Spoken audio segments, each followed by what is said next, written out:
Hey guys, welcome back to the channel. Today I'm going to be reacting to a video called 3 American Myths We Don't Believe Anymore After Living in Europe.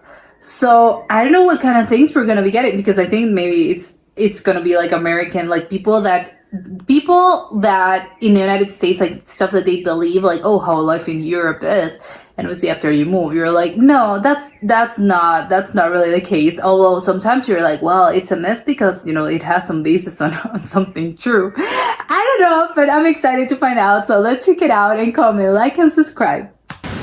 There are 3 beliefs about life in the US that Americans, including us, tend to grow up with. I think we didn't even realize the extent to how ingrained these ideas are in the psyche of Americans until after we left the US. Yeah. It's almost a little like brainwashing. A little bit. But now that we live abroad in France, we realize that these almost universally held American beliefs aren't really so true. Hi, I'm Rena. I'm Jason. And we're Bag It Bound. When you grow up in the US, you're surrounded by American flags. You recite the Pledge of Allegiance every day in school, right? And you're told both directly and indirectly all the time that the US does everything the best. Yeah, like it's the best country in the world. When you move somewhere else, you know, for us it was France, you realize that lots of other places in the world actually do a little better.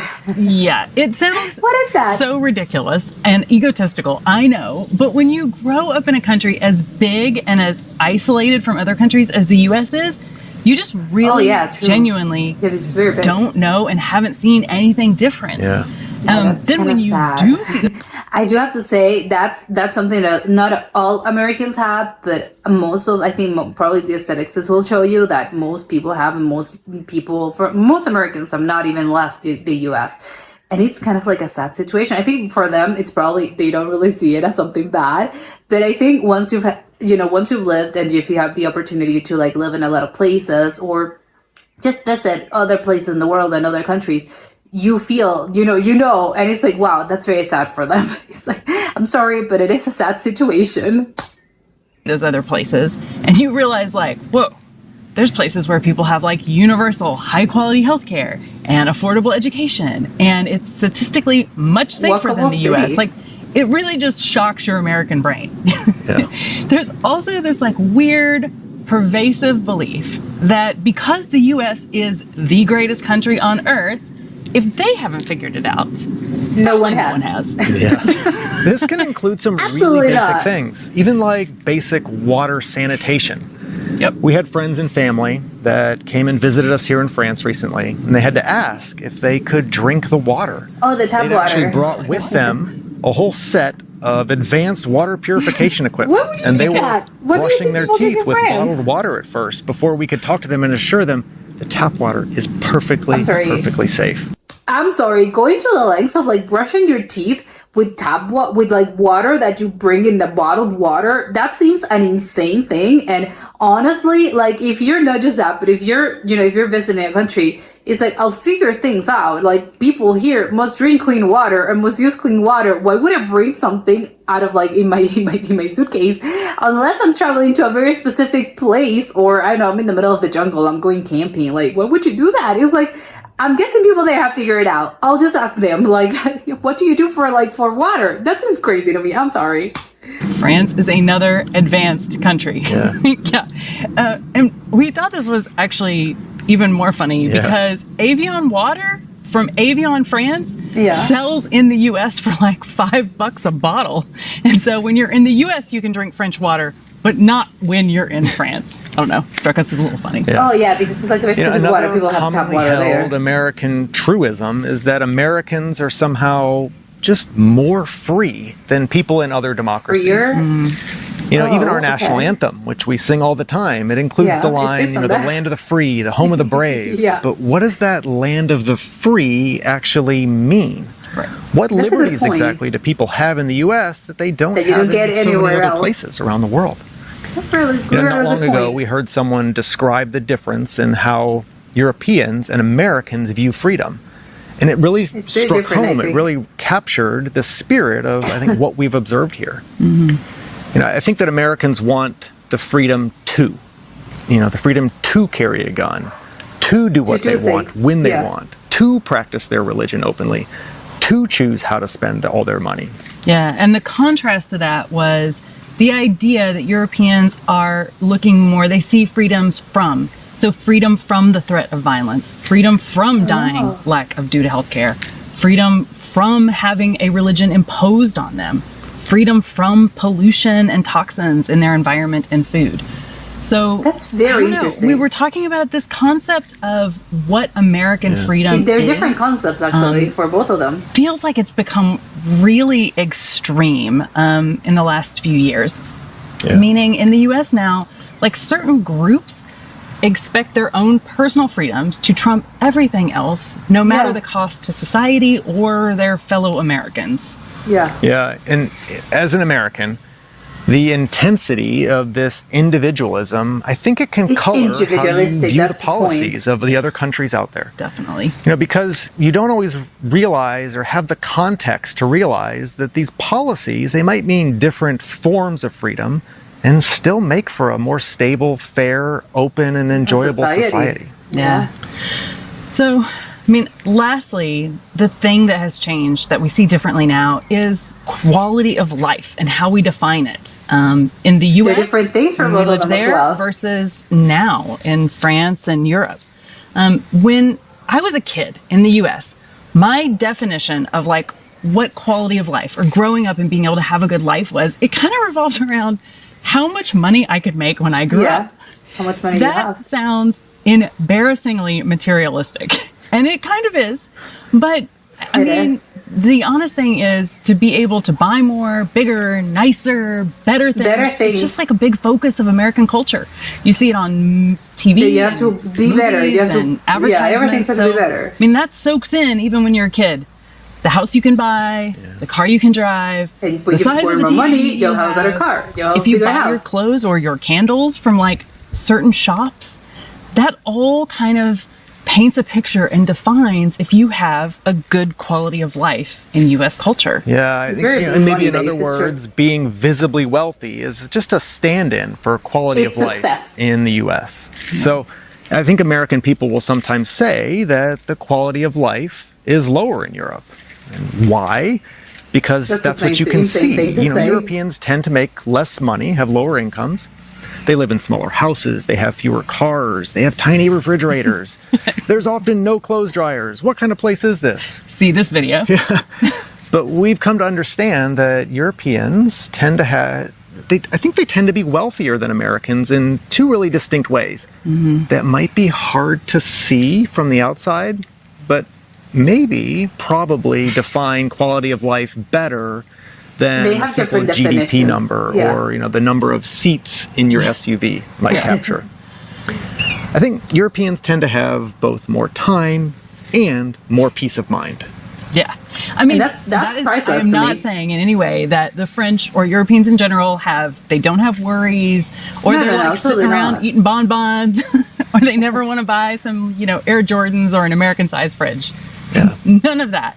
But there's one really big difference I think that we've seen, and that is Europeans tend to have a value system around personal time and a social system that around basic human needs that support well-being. Yeah, those two things, they come together for a quality of life that might be really hard to value on a graph or a balance sheet, the way you could, the stuff It's maybe in your true, house yeah. could be captured. Yeah.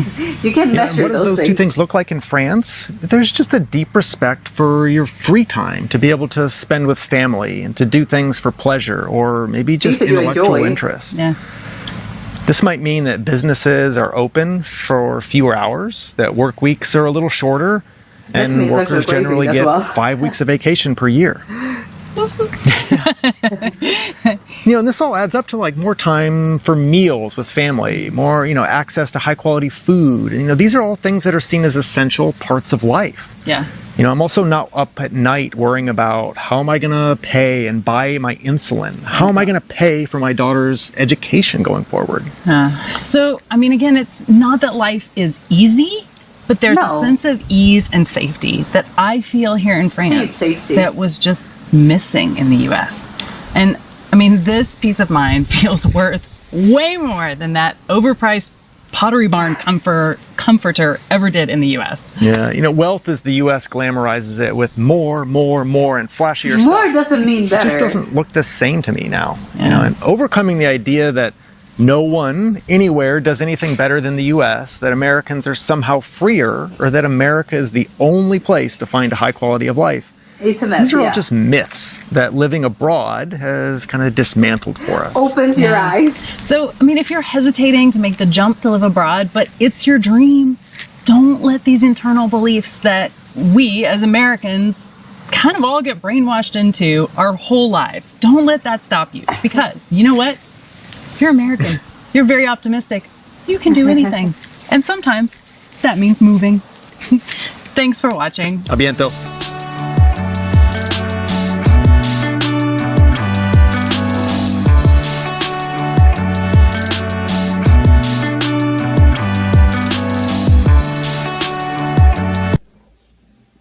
Yeah, I think it's very interesting. Like the points they made, I think they're very you make really good points. Especially I think when it comes to the whole concepts, I think are very different. I think American people see things extremely different from Europeans, and especially French, but let's say Europeans in general. I think especially the concepts of freedom, of having good quality of life, I think it just depends on whether that, the concept, what you have as concept of good quality of life or freedom.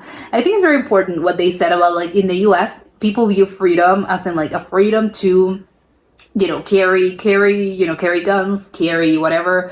And I'm free to do as I wish, because if I want to, I don't know, whatever it is that I want to say whatever, I can say it. I don't know, it's more about the freedom that I have, but it's very individualistic, as in what do I want, what do I need? Well, not need, because I think freedom is not always about what you need. It's more about maybe sometimes, not always, but what you want.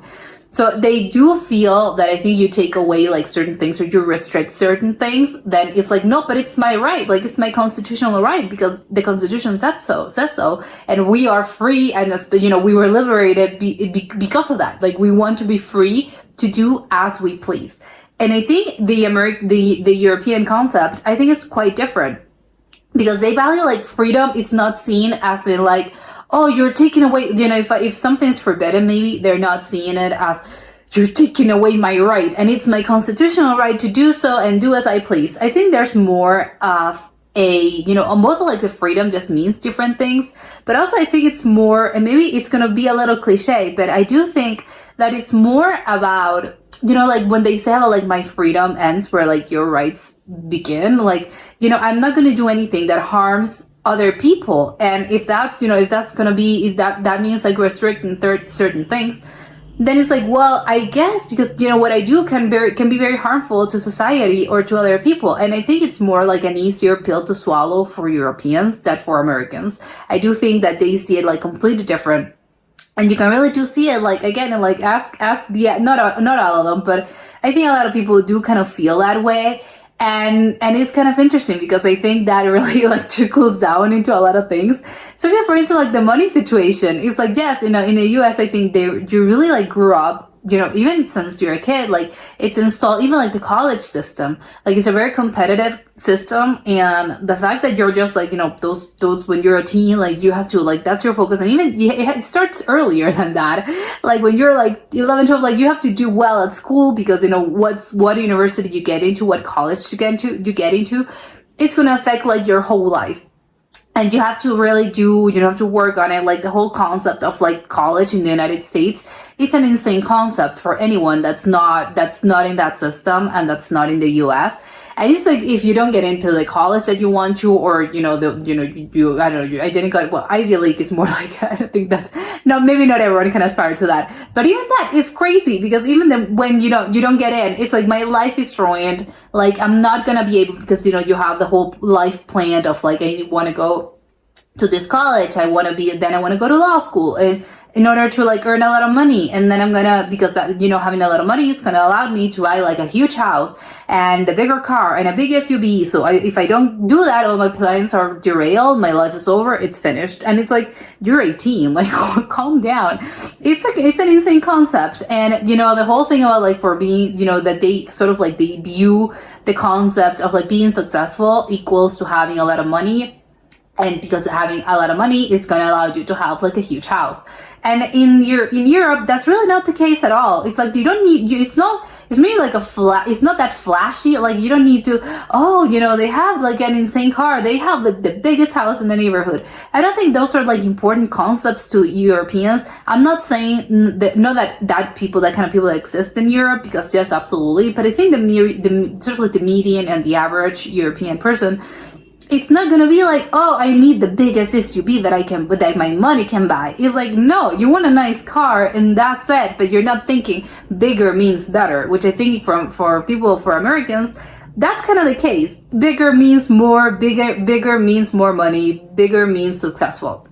And it's like, absolutely not. Even the concept of owning a car or even owning a house, like that's a very, like, again, that's a very American concept of like, oh, I can finally, like, I'm a car owner. Yes, incredible. And it's like the average European, they're not thinking about that. They don't really even care about like, why would I want a car if, my public transport system in the city that I live or in the country that I live works perfectly fine. So why would I even want to spend more money in a car that even like, why would I use that? I'm living just fine. Just either, public transport or, because I walk or I have a bike. Like it's like, I don't really need that. And maybe they can use that money. It's like they see it as something a little bit like it's not that useful to me, and I can maybe like, I'd rather spend that money going on vacation or I don't know, getting other things that I am actually going to enjoy a little bit more.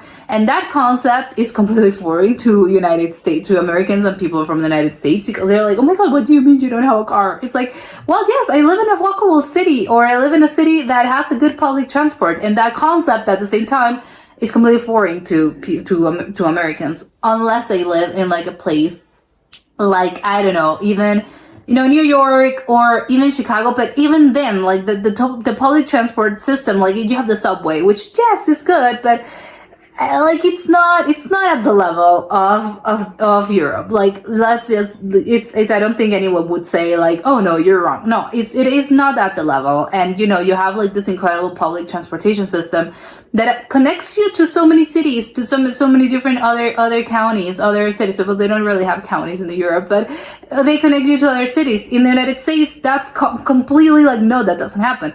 And I understand, obviously you see that as a necessity, because in the US you don't really have any of that. So obviously owning a car and having a car is a necessity. But I think it's more about like, that's your mindset because you live there. But if you move, like it was their case, once you move and once you see how other places in the world live and how other places, cities, countries do things, then, it's very eye-opening. And you're like, wow, other things, like other methods of, I don't know, other techniques, other methods, other ways of life can actually work equally or better than I was expecting, because that's what I'm used to and that's what I know.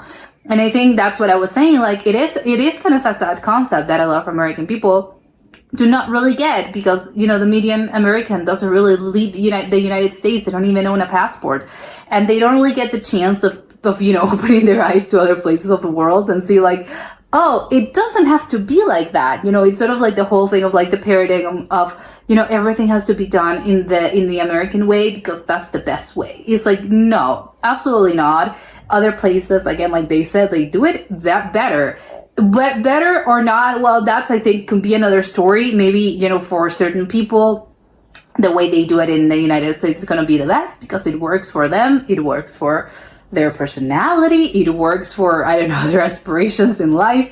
I don't know. But it's good that you sort of like, you get out of there and you actually, take a look at the big picture, and then you see like, oh, there are other things that, you can be done in a million other ways. Like it's not just the way they do it has to be like the perfect way. And I think that's usually like what it comes around to. But I really do think, again, and maybe at the same point, again, that's not getting into like healthcare. which is obviously like such a huge part of the of the American system. And I think probably most people, I think that's what most people would agree on. Europe, the fact that you have money, it's like, oh, they earn less money. They have fewer not dollars. They have like fewer money euros, like in general. It's like, yes, they earn a little bit less than what you're making in the US, but it's like they said, but they have other things, they have that the fact that salary or the money that they're earning allows them to live comfortably, in a nice house, that it doesn't need to be like the biggest house, but it's a nice house, a comfortable house, a nice house that you are actually feel like happy in, that it has everything you need, and that it allows you to cover health care. If you had to use meds, or if you have a medical emergency, that's going to be covered. And it's like, or, the quality, maybe not to get around, like food is like, maybe the food is actually, it's also better. It doesn't always have to be in a can, it's not that overly processed. So even that, it's like, well, yes, even they are earning less money, but if they have all those things, they have a salary that allows them to live comfortably. Wouldn't you like prefer that to just, oh, I earn so much money, but it doesn't really, I'm always like, I'm living paycheck to paycheck, like I can't really save if I have a medical emergency. It's like the amounts that I have to like spend it on insurance are crazy. And even then, a lot of claims don't go through. And if you're going to be bankrupt, if you have, if something happens to you, or something happens to a member of your family, and that's not even the education, the education tends to be like free, or, it's cheaper, or at least affordable, which is, again, in the US, that's absolutely not. You're going to have debt if you want to go to college, which again, is super ingrained of like a successful person goes to college, which it's not at all actually as well. Like, you don't need to go to college to be successful. That's a very like American concept that I think Europe, it takes it a bit more relaxed. Like, you don't need to go to college. Like, and then in the United States, it's something like, oh my God, if I fail at school, like my whole life will be ruined. It's like, no, you don't even need to go to college in order to be a successful person. And, and it's ingrained that you have to go into a good college, you have to get into debt. And then obviously you're going to have to get a good job in order to pay that debt. It's insane. And again, wouldn't you prefer just a chiller type of life, a more relaxed type of life, where even if you're not earning like huge piles of money, they really do allow you to live comfortably and debtless? Like, I don't know, I would prefer that. That's just me. I don't really know what other people think, but at least in my opinion, like it's very clear what I would prefer. But maybe a lot of people in the US don't really see it that way, because again, they don't really know, like, if that it doesn't always have to be like that. Or again, like they said, they're sort of like brainwashed into like, no, this is the only road. This is the only way we can take. Because, at the end of the day, I'm earning more money. And what I care about is like earning more money. They don't really care about, okay, but at the end of the day, like, do you have, at the end of the month, would you say you have a good quality of life? Does it allow you to save, or are you just spending your piles of money into like covering, your mortgage, the car that you own, and your debts of what you have on, like a school debts? And it's like, well, you have to take it into a balance. But it is kind of crazy, and that that's sort of like the American way of life, and the average American, that's what they think. It's like, yes, there's no other road. Like, this is the only thing. This is how it has to be done. It's like, no, not necessarily. And again, it's kind of like a sad situation that you have to actually get out of there to actually like experience other things and see that no, not always. And what you've been ingrained to, like, oh, the United States, like the greatest country in the world, is like, no, absolutely not. It's because it's very ingrained, like the patriotism is very like ingrained onto them. Which again is like a very, I don't think other countries are like that. There are some other countries that definitely are like that, but I think it's very exaggerated when it comes to people in the United States. But that was it for today, and I'll see you next time. Bye.